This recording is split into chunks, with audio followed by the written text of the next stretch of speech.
জি, আসসালামু আলাইকুম রহমতুল্লাহ। সাংবাদিক বন্ধুগণ, আজকের এই সেশনে আমরা আপনাদেরকে ওয়েলকাম করছি। আপনারা জানেন একটু আগেই ইউরোপিয়ান ইউনিয়ন থেকে যারা অবজারভার হিসাবে আসবেন, সেই অবজারভেশন টিমের প্রধান হিসাবে ইবাস আইজাবস তিনি এসেছিলেন তার আরও সঙ্গীদের সহ। আমরা প্রায় ঘণ্টাখানেক সময় একসাথে কাটিয়েছি। মূলত আলোচনা ছিল ফেব্রুয়ারির ইলেকশনকে সামনে রেখে সাধারণ নির্বাচন এবং রেফারেন্ডাম দুটোই আলোচনায় এসেছে প্রসঙ্গক্রমে। তারা জানতে চেয়েছেন আমাদের দল এবং আমাদের যাদের সাথে সমঝোতা হয়েছে ইলেকশনের জন্য আমাদের প্রস্তুতি কেমন, আমাদের এই সমঝোতা সম্পন্ন হয়েছে কিনা, না হলে কখন হবে। আমরা তাদেরকে বলেছি ইনশাল্লাহ আগামীকালকের মধ্যে এটা একটা ফাইনাল শেপ পাবে। ইলেকশন প্রক্রিয়া চলমান অবস্থায় আমরা আইন শৃঙ্খলা পরিস্থিতি, সরকারের ভূমিকা, নির্বাচন কমিশনের ভূমিকা আমরা কিভাবে দেখছি এটা তারা জানতে চেয়েছেন। সকলের জন্য সমতল মাঠ তৈরিতে কোনো চ্যালেঞ্জ আছে কিনা, থাকলে সেগুলা কি। তারা আবার এটাও জানতে চেয়েছেন যে আমাদের কোনো স্পেসিফিক এরিয়া অফ কনসার্ন আছে কিনা। আমরা বলেছি অবশ্যই আছে, কিন্তু সেইটা আগেই আমরা আপনাদেরকে জানাতে পারছি না। আমাদের এই কনসার্নগুলো এইটা মিট আপ করার জন্য যারা দায়িত্বপ্রাপ্ত আগে তাদেরকে জানাবো।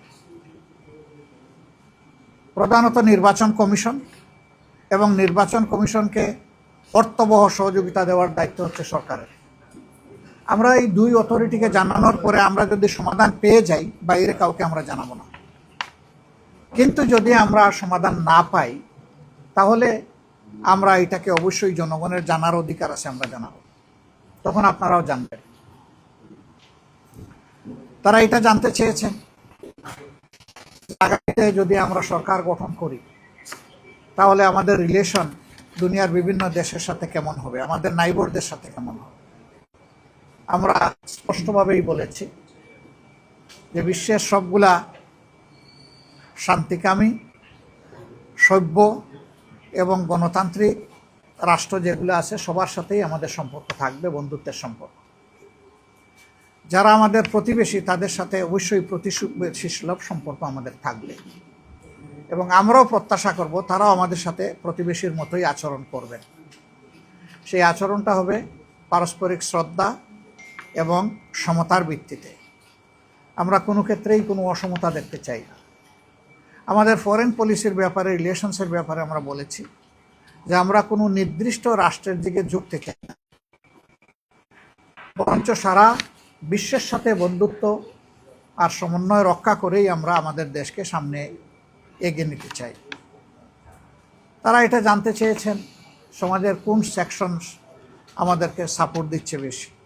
আমরা বলছি কোনো আলাদা সেকশন না, সবাই দিচ্ছে। তবে যুবকরা বিশ্বাস করে তাদের অ্যাসপিরেশন ফুলফিল করার জন্য জামাত যদি কোনো কমিটমেন্ট দেয় সেটা জামাত রক্ষা করবে। এই বিশ্বাসের জায়গা থেকেই এ পর্যন্ত হয়ে যাওয়া গুরুত্বপূর্ণ পাবলিক বিশ্ববিদ্যালয়গুলোতে যে নির্বাচন হয়েছে এখানে তার রিফ্লেকশন হয়েছে।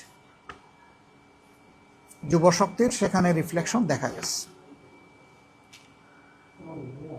আমরা আমাদের মা বোনদের ব্যাপারে, তাদের সিকিউরিটির ব্যাপারে আমরা খুবই অ্যাটেন্টিভ, এবং আমরা বিশ্বাস করি যে মা বোনেরা আমাদেরকে এবার প্রধানত চয়েস করবে।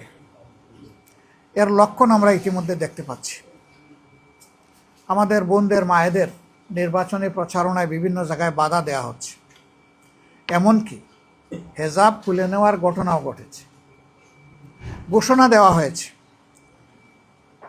এদের কাউকে দেখলে তোমরা ঠেকিয়ে দেবা, কোথাও বলা হয়েছে তাদেরকে তাড়িয়ে দেবা। মা বোন তো সবারই আছে। এই শব্দগুলা কেন? রাজনৈতিক দলের কাজ হচ্ছে সকল শ্রেণী পেশার বয়সের মানুষকে, লিঙ্গের মানুষকে সম্মান দেখানো। শুধু রাজনৈতিক কারণে আমরা কাউকে অপমান করার অধিকার রাখি না। মায়েরা তাদের মতো করে ডিসিশন নেবে, যেমন ভাইয়েরা তাদের মতো করে ডিসিশন নেবে। আমি তার ডিসিশন প্রক্রিয়ায় বাধা দেওয়ার, আমার যদি 10 জনকে ক্যাম্পেইন করার অধিকার থাকে অবশ্যই তিনি মেল না ফিমেল এই কথা বড় কথা না, তারও অধিকার আছে, তিনিও ক্যাম্পেইন করবেন। আমাদের এই মিউচুয়াল রেসপেক্টের জায়গাটা আমাদের রক্ষা করতে হবে। আমরা বিশ্বাস করি আগামীতে বাংলাদেশের জনগণ সঠিক সিদ্ধান্ত নেবে এবং তারা দেশকে নিরাপদ করার জন্যে, দুর্নীতিমুক্ত করার জন্যে, সুশাসন কায়েমের জন্য, ন্যায় ন্যায়ের বিচার নিশ্চিত করার জন্য, অর্থনৈতিক পুনর্বিন্যাস করে দেশকে এগিয়ে নেওয়ার জন্যে তারা সঠিক সিদ্ধান্ত দিবে। জনগণের উপর আমাদের 100% আস্থা আছে, আমাদের আস্থার সামান্য কোনো ঘাটতি নেই। শুধু আমাদের দাবি চাহিদা নির্বাচনটা সুষ্ঠু হোক, ভোটাররা নির্বিঘ্নে গিয়ে তার ভোটটা সে নিজেই দিক, ভোট দেওয়ার পরে তার ভোটের রিফ্লেকশনটা ফলাফলে উঠে আসুক। এই প্রক্রিয়ায় যদি জামাত ইসলামী দেশ পরিচালনার সুযোগ পায় তার সঙ্গীদেরকে নিয়ে, আমরা দেশবাসীর প্রতি আল্লাহর প্রতি কৃতজ্ঞ থাকব এবং চেষ্টা করব আমাদের উপর অর্পিত দায়িত্বের আমানতের বোঝা সঠিকভাবে বহন করার, আমানত রক্ষা করার। তবে যদি জনগণ অন্য কাউকেও চয়েস করে, সেই ক্ষেত্রে আমাদের অঙ্গীকার হবে দেশের কল্যাণে গৃহীত সকল সিদ্ধান্ত আমরা সমর্থন করব এবং আমরা সহযোগিতা করব। সিমিলারলি অন্যরা যদি অপোজিশন গ্যালারিতে বসেন, বিরোধী দলে বসেন, তাদের কাছ থেকে একই জিনিস আমরা প্রত্যাশা করি for the sake of the country. More over আমরা এটাও চিন্তা করছি 54 বৎসরে আমাদের দেশ কোনো ফেয়ার ডেমোক্রেসি এবং কোনো স্টেবল স্থিতিশীল সমাজ পায় নাই। একটা সমাজের উন্নয়নের জন্য, এগিয়ে যাওয়ার জন্য স্থিতিশীল সমাজ ব্যবস্থা খুবই গুরুত্বপূর্ণ। আমরা চিন্তা করছি নির্বাচন হয়ে যাওয়ার সাথে সাথে নির্বাচনে অংশগ্রহণকারী সকল দল এবং পক্ষ যদি আমরা খোলা মন নিয়ে একসাথে বসতে পারি যে আগামী 5টা বছর দেশের স্থিতিশীলতার জন্য আমরা সর্বোচ্চ কী করতে পারি, আমরা কি কোনো সমন্বিত চিন্তা করতে পারি? যদি সবাই মিলে ভালো মনে করে we are ready to render hour support. এর অর্থ এটা নয় যে অন্য কেউ সরকারে চলে গেছে আর আমরা তাদের হয়ে কাজ করব, but we have some conditions. Number 1, every party and quarter তারা বলবেন যে আমরা নিজে দুর্নীতি করব না এবং দুর্নীতিকে প্রশ্রয় দেব না। এটা আমাদের 1 নম্বর শর্ত। আমাদের 2 নম্বর শর্ত হবে justice for all and equal, সকলের জন্য ন্যায় বিচার এবং সমান বিচার। এই প্রক্রিয়ায় কোনো রাজনৈতিক দল বা পক্ষ হস্তক্ষেপ করতে পারবেন না। আমাদের বিচার বিভাগ পূর্ণ স্বাধীনতা তারা ভোগ করবে, তবে বিচার বিভাগেরও অ্যাকাউন্টেবিলিটির বা দায়বদ্ধতার জায়গা থাকবে, জবাবদিহিতার জায়গা থাকবে, সেটাও নিশ্চিত করা যাতে একটা চেক অ্যান্ড ব্যালেন্স মেনটেন হয়। আমাদের 3 নম্বর শর্ত, আমরা বিশ্বাস করি দেশের জনগণ 54 বছরের রাজনীতি দেখার পরে ডেফিনেটলি হতাশ। ওই রাজনীতির জনগণ আর দেখতে চায় না, ওই রাজনীতির একটা পরিবর্তন চায়। আর সেই পরিবর্তনের জন্যেই মাসের পর মাস জাতীয় ঐক্যমত্য পরিষদ বসেছে। অলমোস্ট সকল সেন্সিবল পলিটিক্যাল পার্টি সেখানে পার্টিসিপেট করেছেন, যারা এই নির্বাচনে অংশগ্রহণ করেছে। এখান থেকে যে রিকমেন্ডেশনগুলো উঠে এসেছে এগুলাকে ওন করতে হবে এবং কমিটমেন্ট করতে হবে যে ক্ষমতায় গেলে ওগুলো আমরা একসাথে বাস্তবায়ন করব।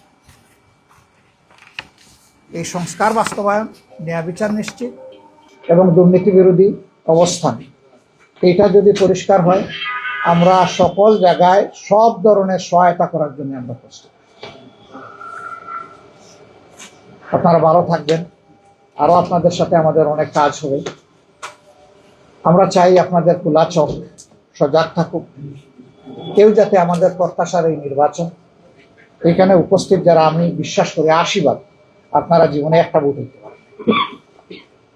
আপনি আপনার ভোট নিশ্চিত করবেন এবং আপনি সমাজের আপনার সহযোদ্ধা তরুণদের ভোটগুলো নিশ্চিত করবেন, তরুণদের ভোটগুলো নিশ্চিত করবেন। এই ক্ষেত্রে আপনাদের খোলা চোখে আপনারা জাতির অত্যন্ত সতর্ক পাহারাদার হিসাবে দায়িত্ব পালন করবেন, এটাই আমরা আপনাদের কাছে প্রত্যাশা করি। আল্লাহ আপনাদের সকলের ভালো করুন।